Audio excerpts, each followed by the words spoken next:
Hi everyone, my name is Scott Nadler and I'm a mortgage loan officer. I help people who either need financing for a home purchase or those looking to refinance their existing loan.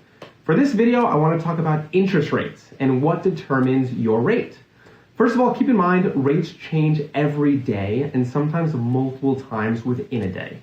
So it's important to know that if someone quotes your rate, it's just that, it's a quote. When your rate is locked in, that's when it's secured. Until then, it's floating, meaning it's not locked in.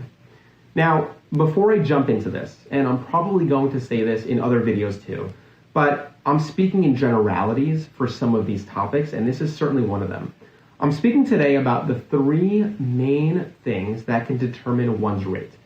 And there are instances based on someone's scenario or based on demand in the market for specific types of loans where the gravity of the impact of one of these things, or whether there's an impact at all, shifts or changes. But again, broadly speaking, right, these are the three main things that can determine one's rate.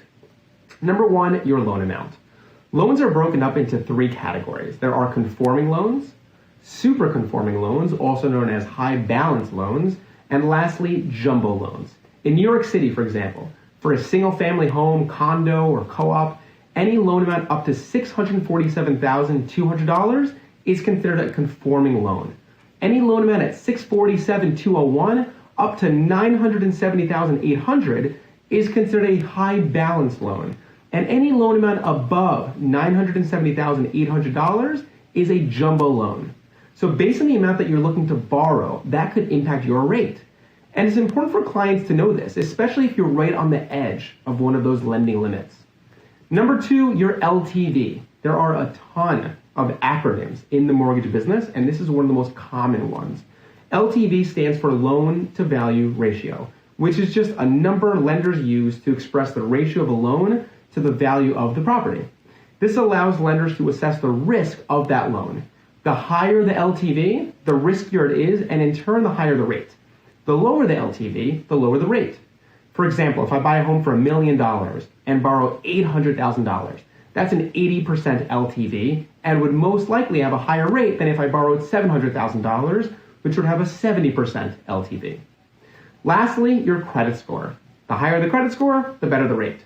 Typically, credit scores are broken up into tiers. For example, if one's credit score is between a 680 and 699, that would put them in a one tier. 700 to 719, a second tier. 720 to 739, another tier, and so forth. There are some lenders that we work with who just want to see that a client has a score at or over 700, as an example, which would put them in their highest tier. Other lenders want to see a score of 740 or higher for their higher tier. So different lenders could have different requirements. But again, broadly speaking, the higher the score, the better it is for your rate. So to recap, the three main things that impact your rate will be your loan amount, your LTV or your loan to value ratio, and your credit score. There could be options out there that can override some of these rules. So let's chat about your scenario, and together we'll be able to figure out the best option for your loan. If you have questions on this or any other mortgage related topic, please feel free to reach out to me. All of my contact information is right here. And that's all I got. My name is Scott. Thanks for watching.